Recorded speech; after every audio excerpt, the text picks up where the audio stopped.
many of you would like to finish a talk, finish a webinar, get 20 new clients because you really smashed it, really because you communicated well? How many people would like to finish whatever it is, your performance, your talk, your speech, your acceptance award? How many of you would like to finish whatever it is you're doing and say, oh my gosh, I feel great. I feel great about this. I feel like I really prepared myself and I did an amazing job. Hi everybody, welcome back to my YouTube channel. I am Kris Reichert. I'm your virtual presenter. I'm a former MTV VJ, television host, radio presenter, you name it. I've worked in broadcast media for about 25 years. And with this YouTube channel, what I'd like to do is share everything that I've learned through, my work in broadcast media and how that's translated into skills and different kinds of tips and tricks that I can share with you and allow you to communicate with your audience, to present on stage, to present in front of an online audience, whatever that might be, I'm here to help. So before we get into today's topic, I'd just like to remind you to click that gorgeous subscribe button below and even click a little like to this video, and that way we can get right into what I'd love to talk about for today. I'm really excited because this is something that I've found is extremely fascinating, and it's taken me well over 20 years to understand the certain mechanisms behind creating a relationship with your audience. Creating a relationship with your audience, because when you speak to your audience, when you have a talk, maybe you're giving a talk online, you've got a webinar, maybe you're doing a podcast, and so you're speaking to an audience and that's pre-recorded, but yet when your audience is listening to it, they're not really thinking about the fact that it's pre-recorded. They're thinking about what you're communicating with them. Or maybe you've got to get up on stage and you've got to say a speech. Or maybe you've got a giant boardroom meeting and you're the leader of your company and you've got about 30 people listening to your meeting and you've got to present something that's very relevant and important for your company. So whatever the scenario might be, it is absolutely fundamental to create a relationship with your audience. Creating a relationship with your audience doesn't just have to do with exactly what you have to tell them, what you want to say, what you'd like to teach, what you'd like to present, what new clients you'd like to receive. It really has a lot to do with this very wide, broad spectrum of skills and know-how in order to communicate properly. Communication is also just this giant, huge vessel of incredible knowledge and skills that people obtain through practice and through experience. So luckily I have had quite a lot of experience in communication when presenting to large groups of people, whether that be online through a radio frequency, up on a stage in front of hundreds of thousands of people. You name it, I've done it. So having been an MTV VJ means that I've been up presenting festivals. So I've had like huge bands that are getting up on stage and I'm presenting the act in front of thousands of people. I'll never forget one year, actually, they took me to present this festival called Gods of Metal. Of course, it's quite self-explanatory. So there were a lot of, metal bands and hardcore rock and thrash and I don't know all the different categories. I can't remember anymore because that was a long time ago, quite a few years ago. And it was at a huge stadium here in Milan. And it was the year that, I was really lucky. Marilyn Manson got sick. And I had to tell all his screaming crazy fans that he wasn't going to make it. He wasn't going to be able to perform. And people had bought their tickets, they had showed up, they had waited for days under the boiling hot sun. It was the middle of summer here in Italy. I don't even know how many degrees it was, but it was hot. So I had to get up on stage and I had to tell everybody that Marilyn Manson was not going to be performing. Now you can't even imagine, first of all, the producers and the promoters for this huge festival, they were shaking in their boots and they called on the mob squad. Like they had police officers with the whole, the big shields and the helmets and the sticks and you name it, because they were expecting a riot. And they put me in the center point of having to communicate to Marilyn Manson fans that he wasn't going to be performing. So what did I do? I created a relationship with the audience. I got up on stage. Luckily, a lot of them knew me from having worked on MTV. So I got up on stage and I created a relationship and I put myself in their shoes. I was able to calm them down. I was able to create a relationship with my audience, and I was able to get to that main objective, and that was to not have a bunch of really, really angry fans. And the promoters were extremely happy with my work. So this is just one example of the relationship building that I did with my audience. Now, I worked also on live radio for 13 years. I've presented conferences and events. So now I'm going to start with how we go about creating this relationship. Now, I'm assuming that in today's day and age, there's a lot more courses and online conferences, and the workplace has been transported online. So therefore, there is a lot more work that has to be done online to your online audience, whether they be boardroom meetings or client interviews. So things of that nature have been brought online as opposed to in person and face-to-face. So let me give you a very practical mini guideline as to how you can go about creating a relationship with your audience. You know, like crushing it when you've got that boardroom meeting, you know, when you've got to get funding for, you know, a huge project, how you can go about really captivating that audience and how you can essentially reach whatever objective it is that you've put up there as your goal. Okay? So, here we go.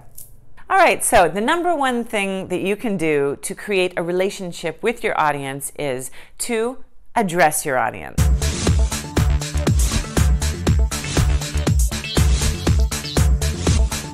So what does that really mean? What it means is when you address your audience, you're addressing who they are. Who is your audience? Take a look at, for whatever reason, they're there in front of you, whether that be online or whether that be offline in front of a live audience. So where are they coming from? Are they from a certain location? Are you at a conference in New York and all the people have come from the Midwest into Manhattan to see your conference, and so therefore you address all the people, you know, and say something about the Midwest. I know nothing about American geography or anything for that matter because I'm Canadian.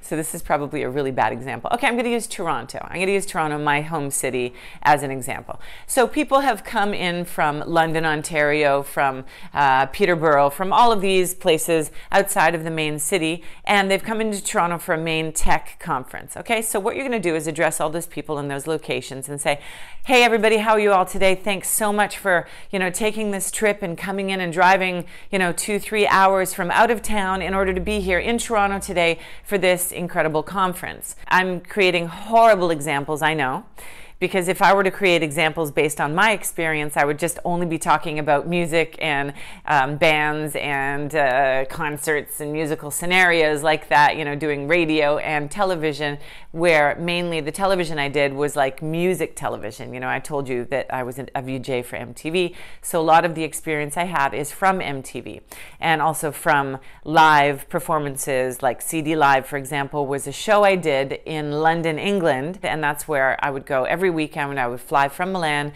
up to London, use the studios and interview like Britney Spears, the Backstreet Boys, Kylie Minogue. So there were a lot of bands coming through there that I would interview for the show CD Live that would then be broadcasted through different parts of Europe and in Italy. But I think the main reason that the most of you are actually watching this YouTube video is probably because you have to carry out your business activities in front of an audience. So you've either got to present something, give a speech, or you've got to talk online to your clients or to your business associates, and you have to give a very, very convincing presentation or speech, and so you need to know how to captivate your audience. All right, so after you've addressed your audience, what is the second thing that we're going to be doing here? We're going to be giving context to your talk or your speech or your presentation.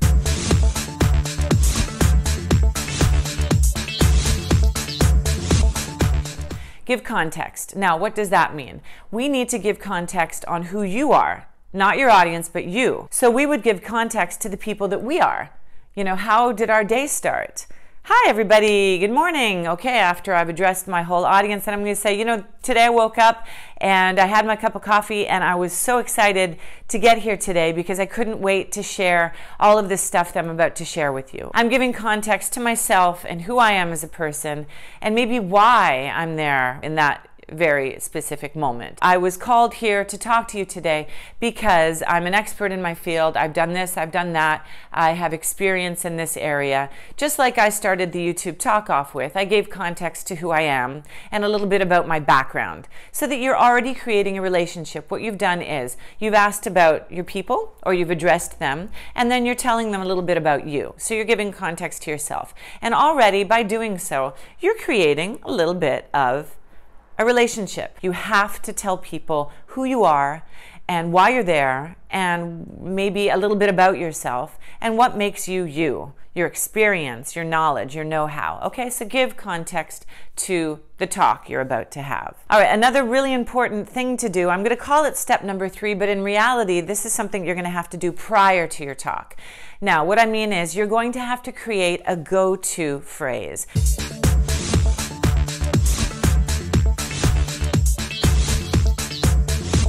Now, the go-to phrase is in case you're up on stage or you're in front of a live audience, you're in front of like a Zoom Live or a Facebook Live or whatever it is, and you pull a blank. All right, maybe you can't necessarily look at the scripts that you've written, and maybe you've got them in a back pocket. It's going to be uncomfortable to pull them out and see where it all is. What you do is you create a go-to phrase. All right, so what's my go-to phrase? Okay, what was I talking about? I can't remember. I'm pulling a blank. I can't remember what my talk is about. So let's think about my go-to phrase. What was it? Oh yes, I created it yesterday. It is, when I put my underwear on backwards this morning, I had a funny feeling that my day wasn't starting out in the best way possible. So that's my go-to phrase. You got your audience kind of chuckling and laughing. What's happening in human psychology and what's happening with your audience right now is you're creating compassion. Because automatically when you're sharing something like that with them, you're sharing that thing that was unexpected, you're creating an automatic compassion towards you from your audience. That is relationship building. So when the audience is feeling this compassion towards you, then what you're going to get is immediate and instant likability. Likability is the biggest gemstone to any speech. Now, if you hide your level of discomfort, meaning if you do not share with your audience what you're going through, that is going to create the opposite to likability and compassion. You're going to be creating automatically embarrassment for yourself. And when you create embarrassment from your audience towards you, that's like the worst thing you could ever do. The embarrassment factor is where you've got your audience kind of cringing, where they're like, oh my goodness, I am so glad that I'm not that person up there giving the speech. When you create embarrassment, it's creating immediately this like detachment, a detachment from your audience. So that is definitely not relationship building. If you're creating a detachment from your audience, you're severing the relationship. Yep, it's like a whoosh, knife right down the middle of that beautiful relationship building that you could have with your audience, and instead it's cut, sliced straight through.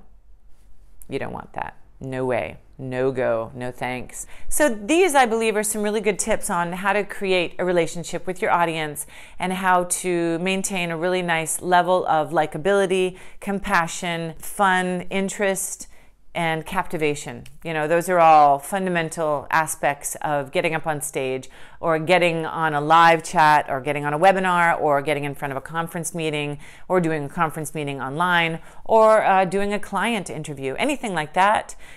These tips are going to help you out. So again, I'm going to remind you to subscribe to my YouTube channel here. It's the little beautiful red button on the bottom. Click a like to this video and stay tuned for all other videos that I'm going to give you on how to present like a pro, how to talk to a camera like a pro, how to accept an award, how to get that job. Doesn't everyone want to feel like, wow, I really killed it this time, I smashed it? These are all going to be tips and themes that I talk about during my videos. I'm going to release one video per week so that you can tune in every week, and that way I'll supply you with, some of the things that I've learned and I've gotten to know during my 20 to 25 years of experience in broadcast media. Stay tuned for my next next videos because there's going to be a lot more to come. Communication skills are just like so important in anything that we do nowadays. And if you're all online, offline, I'm really going to show you how to wow your audience. How many of you would like to finish a talk, finish a webinar, get 20 new clients because you really smashed it, really because you communicated well? How many people would like to finish whatever it is, your performance, your talk, your speech, your acceptance award? How many of you would like to finish whatever it is you're doing and say, oh my gosh, I feel great. I feel great about this. I feel like I really prepared myself and I did an amazing job.